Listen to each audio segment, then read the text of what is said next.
BNP কেন কথা বলতে পারে না সেটা আমি বুঝতে পারি, এখন এই ব্যাখ্যাটা অনেকের কাছে গ্রহণযোগ্য হবে না, কিন্তু আমরা যেটা দেখে এসেছি সেটা হচ্ছে গিয়ে পাকিস্তানের টাকায় পালা পোষা যাওয়া এবং আইএসআই কোলে উঠে দেশে ফেরা কেউ তো সত্যিকার অর্থে এই মতবাদের বিরুদ্ধে যে কথা বলতে পারবে না। সেজন্য টিএসসি তে তারা যদি ঝাড়ু মিছিল করেও থাকে, সেটা সার্বজনীন ঝাড়ু মিছিল হতে পারছে না। ওটা কিন্তু আমরা দেখেন, আমরা এখানে বসে বলছি যে এটা বিএনপির হবে কেন? এই মুহূর্তে তারা যেহেতু মাঠে থাকতে পারছে, তারা কেন আপামর জনসাধারণকে নিয়ে এই ঝাড়ু মিছিলটা করতে পারেনি, এটা আমাকে বলেন। তার মানে কি তাদের সামগ্রিক জনগণের কাছে সার্বজনীন ভাবে গ্রহণযোগ্যতা নাই? তারা তাদের কাল্টের মধ্যে আবদ্ধ আছে? সেরকমই কি বিষয়টা? জামাতও জামাতের কাল্টের মধ্যে আবদ্ধ আছে। তো এটা যদি সার্বজনীন না হয় তাহলে কি এই জিনিস ঠেকানো যাবে? এই জিনিস ঠেকানোর কোনো উপায় আছে? আরেকটা জিনিস আমি সুলতান আপনাকে মনে করিয়ে দেওয়ার জন্য বলতে চাই, এটা আমি প্রত্যেক জায়গায় বলি, একটা ডিফ্লেকশন থিওরি আছে। হ্যাঁ, যখনই কোনো ঘটনা ঘটে, আপনি, আমি এবং আমরা যারা আহ, দেখা যাচ্ছে যে সুনির্দিষ্ট কোনো রাজনৈতিক দলের আন্ডারে নেই, আমরা নারীবাদী, আমরা অ্যাক্টিভিস্ট, আমাদের এই হচ্ছে গিয়ে পরিচয়, তাই তো? আমরা ফেমিনিস্ট এবং আমরা হচ্ছে গিয়ে অ্যাক্টিভিস্ট। তো সুনির্দিষ্ট পরিচয় যাদের নেই তারা যেন এই ধরনের কাজকর্মে, আমরা বাংলাদেশের যে কোনো ধরনের আইন বহির্ভূত ধর্ষণ হয়েছে বা আইনের মধ্যে থেকে তো আর ধর্ষণ হয় না, মানে ধর্ষণ হলে বিচার চাওয়া, হত্যাকাণ্ড হলে বিচার চাওয়া, যে কোনো কিছুর জন্য প্রেশার ক্রিয়েট করা, আমরা প্রেশার গ্রুপ হিসেবে কিন্তু আন্দোলন সংগ্রাম করেছি। এই আন্দোলন সংগ্রাম কিন্তু আমাদের দল মত নির্বিশেষে আমাদের হাতে ছিল। আপনি বিএনপি করেন, আমি আওয়ামী লীগ করি, আঞ্জুমান সিপিবি করুক, ছাত্র ইউনিয়ন করুক, এখানে কোনো পার্থক্য ছিল না। ছাত্র ফেডারেশন করুক, ছাত্র ফ্রন্ট করুক, কোনো পার্থক্য ছিল না। আমরা কিন্তু কাঁধে কাঁধ মিলিয়ে নারী ইস্যুতে বক্তব্য দিয়েছি, কাজ করেছি, প্রেশার গ্রুপ হিসেবে কাজ করেছি। এটা সব সরকারের আমলেই করেছি। এখন একটা ট্রেন্ড দাঁড়িয়েছে, আপনি দেখবেন এটা পান্থ গ্রুপ একটা, কারণ ড্রিক হচ্ছে গিয়ে পান্থপথে, এই ড্রিক কেন্দ্রিক একটা গ্রুপ, এরা কোনো কিছু হইলে দুটো ইংলিশে প্ল্যাকার্ড নিয়ে খাড়া হয়ে যায়। ঠিক আছে? তখন সাধারণ মানুষ কি ভাবে, সুলতানা, চিন্তা করেন, সাধারণ মানুষ ভাবে, হ্যাঁ সুলতানা তো প্রতিবাদ করছে, আমি আজকে এই ছুটির দিন ফালায় আবার ওখানে যাওয়ার কি দরকার আছে? তারা এজেন্সিটা নিয়ে নিয়েছে, প্রতিবাদের এজেন্সিটাও নিয়ে নিয়েছে। তারা এই ডিফ্লেকশন থিওরি দিয়ে কাজ করে। তারা আমাদের যে কোনো কিছুকে, ভয়ঙ্কর রকমের অপরাধকে তারা লঘু করে নেওয়ার একটা প্রক্রিয়া গ্রহণ করেছে, এটা দুর্বল করে দেয়। হ্যাঁ, ঝাড়ু মিছিল তো হয়েছে, খুব প্রতিবাদ হয়েছে, ঠিক আছে না? তো আপনি কিন্তু এভাবে ভাববেন, এটা কিন্তু মানুষের মনস্তত্ত্ব। আমরা কিন্তু এটাই ভাবি, হ্যাঁ যে ঠিক আছে আজকে একটা ছুটির দিন 21শে ফেব্রুয়ারি হচ্ছে, আমার কি যাওয়ার দরকার, আমি ঘুমাই, 21শে ফেব্রুয়ারি প্রভাত ফেরিতে আমি না গেলেও চলবে, আরো তো হাজার হাজার মানুষ যাচ্ছে। তো তারা এইভাবে কিন্তু দেখেন আমাদের সবকিছু কিন্তু তারা নষ্ট করছে। আমাদের কিন্তু স্বতঃস্ফূর্ত একটা আন্দোলনের প্রতিবাদের জায়গা ছিল। আপনি ইয়াসমিন হত্যার সময় দেখেছেন দিনাজপুরের মানুষ কিভাবে এই জিনিসে ফুঁসে উঠেছে এবং এটা বিচার সুনিশ্চিত করেছে, তাই না? এই জিনিসগুলো দেখেন যে নুসরাত হত্যাকাণ্ড যখন হয়েছে, নোয়াখালীর নুসরাতকে তার আহ শিক্ষক, মাদ্রাসার শিক্ষক আগুন দিয়ে পুড়িয়ে দিয়েছে। আমরা কিন্তু, আপনি আমার ছবি দেখবেন যে আমরা দল মত নির্বিশেষে সবাই দাঁড়ানো, তাদের অনেকেই এখন রাজনৈতিক মতভিন্নতার কারণে এই লাল মানে আন্দোলনে বড় যোগ চক্রান্ত, দিয়েছে। আপনি যেটি, কত বড় চক্রান্ত এই দেশটির সঙ্গে হয়েছে যে আপনার প্রতিবাদ করার যে অধিকারটু সেটিও তারা কেড়ে নিয়েছে। এই যে তারা গ্রিক কেড়ে নিয়েছে চক্রের এবং কথা বললেন, হ্যাঁ, মানে দৃকচক্র কেড়ে নিয়েছে। আঞ্জুমান বুঝতে এই বিষয়ে পেরেছেন? একটু আপনার মতামত জানতে চাই। মানে মানে কতখানি গভীর থেকে ভয়ঙ্কর ভাবে চক্রান্তটি করেছে। হ্যাঁ, আজকে তো দেখলাম রেনু চক্রান্তটা আহমেদ প্লাকার্ড নিয়ে দাঁড়িয়ে আছে, অনেকে ওই দেখলাম তো প্লাকার্ড আমরা মানে ওর গভীর যে কেন। কোনো কিছু হলে, প্ল্যাকার্ড একটা নিয়ে দাঁড়ায় যায়। হ্যাঁ, যেটা ওর জন্য ভালো হবে আর কি। এবার ওরা দেখবেন ইংলিশে জিনিস বানাবে। আপনি কয়েকটা জিনিস খেয়াল করবেন সুলতানা, ইংলিশে যখনই দেখবেন প্ল্যাকার্ড করছে, আমার দেশের জিনিস কিন্তু অন্য জায়গায় পৌঁছানোর জন্য এটা তারা করছে। ঠিক আছে? আমি কেন, আমি কিন্তু বলে যাচ্ছি যে মানে আমাদের ইয়ে কিন্তু স্লোগান কিন্তু আমরা কি বলেছি, তুই রাজাকার তুই রাজাকার, পথে কাদের মোল্লা, তুই রাজাকার তুই রাজাকার, আমরা কি বলেছি K for Kader Mollah, war criminal war criminal? আমরা বলি নাই। কারণ আমি আমার দেশের মানুষকে সম্পৃক্ত করতে চাই, আমি দেশের সমস্যা দেশের ভিতরে থেকে সমাধান করতে চাই, দেশের মানুষকে নিয়ে সমাধান করতে চাই। ওরা কিন্তু কিছু হইলেই দেখবেন ইংলিশে টি শার্ট কিনা ইংলিশে প্ল্যাকার্ড নিয়ে তিনজন মিলে দাঁড়ায় রয়েছে, ছবি উঠবে, অ্যাস্থেটিক ছবি উঠাবে। ঠিক আছে? অ্যাস্থেটিক ছবি উঠে ওর আব্বাদের কাছে পাঠাবে। এটা হচ্ছে কি ওদের কাজ। দেশের মানুষের অধিকার রক্ষিত হচ্ছে কিনা, দেশের মানুষ নির্যাতিত নিপীড়িত কিনা, দেশের মানুষের কোনো ক্ষতি হচ্ছে কিনা এবং দেশের ক্ষতি হচ্ছে কিনা, এটা নিয়ে তাদের বিন্দু মাত্র মাথা ব্যথা নেই, বিন্দু মাত্র মাথা ব্যথা নেই। Very interesting point. আজকে রেনু আহমেদ যে প্লাকার্ডটা নিয়ে দাঁড়িয়েছে ওখানে সে বলছে মুরব্বী, রাইট? যেটি এটি কি তাহলে তারা জেনজিদেরকে অ্যাট্রাক্ট করার জন্য বলেছে আঞ্জুমান? মানে এত সো লাইট, এত সিলি। এটাই আর কি। এখন মুরব্বী বলতে হয়তো উনি ওই যে ডাক্তার শফিকুর রহমানকে বলেছেন কিনা, মানে কি উদ্দেশ্যে শফিককে বলেছেন সেটা বলেছেন, জানি না, কিন্তু কিন্তু টার্গেট উনি অডিয়েন্স যেটা কারা? খুব যদি ইংলিশে মানে বলেন। চমকদার, বুঝতে পারছেন মানে জিনিসটাকে এমন একটা ভাষাতে নিয়ে যাওয়া যে ওইটার গ্র্যাভিটিটা ওখান থেকে চলে যাবে।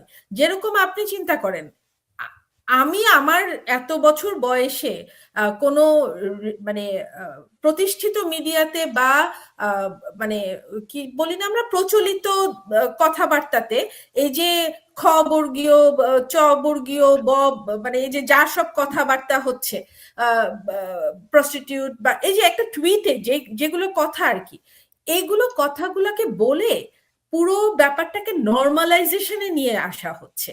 এখন এটার একটা কি পসিবিলিটি হতে পারে কি না, আমি এখন এই যে কিশোর লোচনের কথাটা শুনতে শুনতে, যে কেন এরা করছে, অডিয়েন্সটা কারা, কাদের জন্য এটা করা হচ্ছে। এই যে দৃক যে তিনজনের একটা প্ল্যাকার্ড নিয়ে দাঁড়িয়ে যায় ইংলিশে লেখা, যারা হচ্ছে ওদেরকে ফিট করছে, মানে একদিক থেকে ফিয়ার ফেথ দিয়ে টিয়ে যে একটা টার্মোয়েল তৈরি করে, আহ, যে প্রভু যারা আর কি, এখন এটা কি তাদেরকে দেখানোর জন্য যে হ্যাঁ আমি তিন ফ্রন্টে খেলছি, তিন ফ্রন্টে খেলার টাকা দিয়েছি, যে এক ফ্রন্টের টাকার পারফরমেন্স ডেলিভারি করা হলো, ইট কুড বি দ্যাট।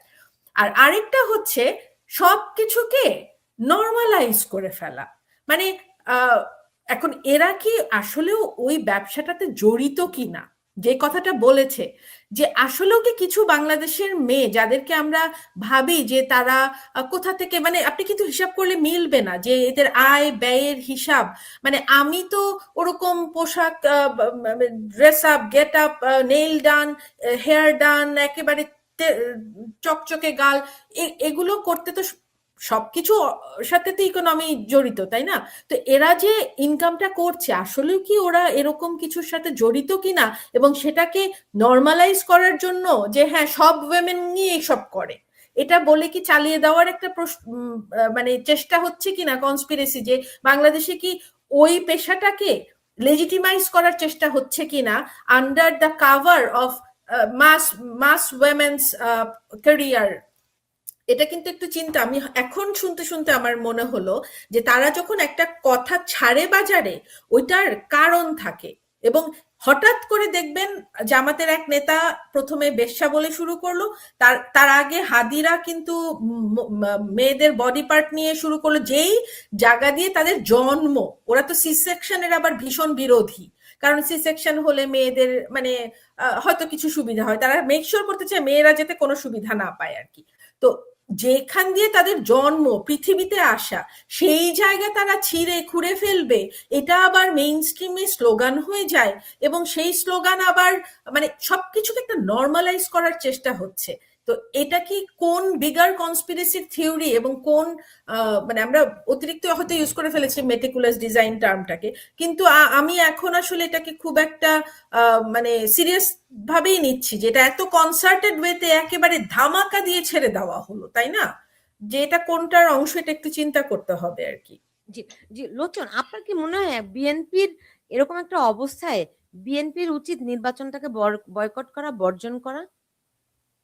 কারণ এই সুলতানা, নির্বাচনে তাদের কোনো ফায়দা কি আছে? ফায়দা তো দেখি না আমি কোনো। সুলতানা, বিএনপি নির্বাচন বর্জনের আগে আমি দুইটা জিনিস কাকনের সাথে যুক্ত করতে চাই আপনার অনুমতি নিয়েই। ও যেটা বলেছে যে তারা প্রতিবাদ করার খেলা খেলে, এখানে কিন্তু আরেকটা বিষয় আছে, তাদের টার্গেট অডিয়েন্স শুধু না।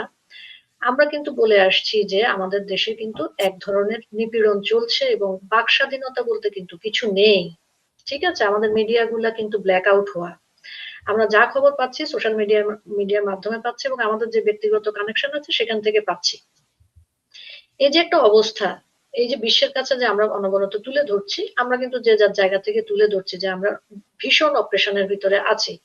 আমাদের দেশে সত্যিকার অর্থে সত্যিকার ফ্যাসিস্ট বসা। তারা কিন্তু এই যে নিজেদের প্রতিবাদ, নিজেদের ভাড়া করা প্রতিবাদী দিয়ে এটা দেখাতে চায় বিশ্বের দরবারে যে না না আমাদের তো বাক স্বাধীনতা আছে, এই যে দেখো ওরা প্রতিবাদ করছে। রাইট। হ্যাঁ, এই যে প্রতিবাদ করছে, এটা কিন্তু এটার একটা জিনিস দেখানো। এবং আরেকটা জিনিস সুলতানা, এটা আমি পয়েন্ট আউট করতে চাই যে আমাদের 51% হচ্ছে গিয়ে মোট জনসংখ্যার নারী, এবং তার ভিতরে 4 বা 5 কোটি নারী আছে ভোটার কিন্তু। হুম, লাস্ট আদমশুমারি অনুযায়ী, জনশুমারি অনুযায়ী 4 বা 5 কোটি নারী হচ্ছে গিয়ে ভোটার। এই যে আমাদের নারীদেরকে এই মুহূর্তে একটা চ্যালেঞ্জ ছুড়ে দেওয়া হয়েছে, আপনার আমার কিন্তু অনবরত গণভোটের সুবিধা অসুবিধা, ত্রয়োদশ জাতীয় নির্বাচনের সুবিধা অসুবিধা এগুলো নিয়ে কথা বলার কথা।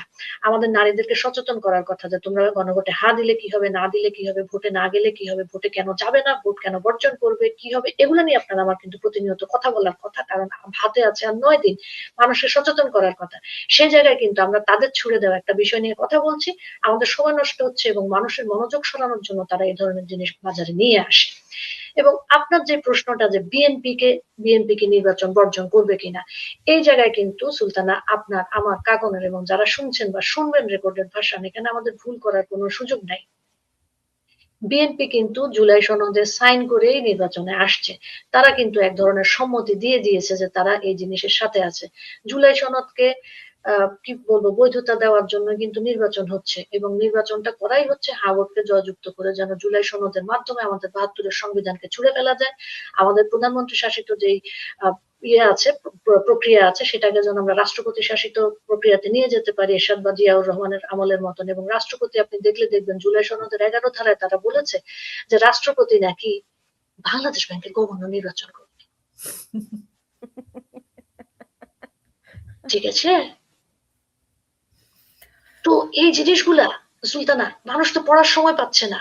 আপনি আমি 1 ঘন্টার আলোচনায় বা 20 মিনিটের আলোচনায় কিন্তু এগুলো ধারাবাহিকভাবে বলে উঠতে পারছি না। আমাদের কিন্তু সেই বিষয় নিয়ে কথা বলার কথা। আমাদেরকে ডিরেল করার জন্য তারা আমাদেরকে এই ধরনের প্রশ্ন, এই ধরনের চ্যালেঞ্জ ছুড়ে দিয়েছে। তাদের এটা নিয়ে কিছু যায় আসে না, নারীকে তারা শেকল পরাবে কি পরাবে না, বোরখা পরাবে কি পরাবে না, কাজ করতে দেবে কি দেবে না। তারা ওই ডিসিশন তারা অনেক আগে নিয়ে নিয়েছে। এবং আমরা যেটা ভাবছি যে কালকে জামাত যদি চলে আসে, জামাত চলে আসলে পরের দিন সকালে বলবে হ্যাঁ লোচন তুমি বোরখা ছাড়া যেতে পারবে না। না, এটা একটা স্লো প্রক্রিয়া। তারা এই যে ওয়াটার টেস্টটা করতে থাকবে, করতে করতে এই জায়গাটা প্রথমে কি করবে, এই যে দেখেন আমরা দেখেছি যে আকিজ একটা সময় তার চাকরির বিজ্ঞাপন দিল, বিধর্মীরা এখানে ইয়ে করতে পারবে না, অ্যাপ্লাই করতে পারবে না। প্রক্রিয়াগুলা কিন্তু এরকমই সুলতানা, রাতারাতি হবে না। আপনি 5 বছর পরে যায় যখন দেশের জিনিসপত্র পর্যালোচনা করতে যাবেন তখন দেখবেন যে হায় রে, তখন তো বিসিএস এ 17% নারী আসতো, এখন কেন 2%? ওকে, আপনি তখন পাবেন তথ্যগুলা। আপনি যখন তথ্য উপাত্ত, যে আজকে আমি আলোচনা করছিলাম, তথ্যও কিন্তু তারা গোপন করে রাখছে। বাংলাদেশ ব্যাংকের ওয়েবসাইটে যদি যান, সেপ্টেম্বরের পরে তারা কোনো ডাটা আপডেট করে নাই।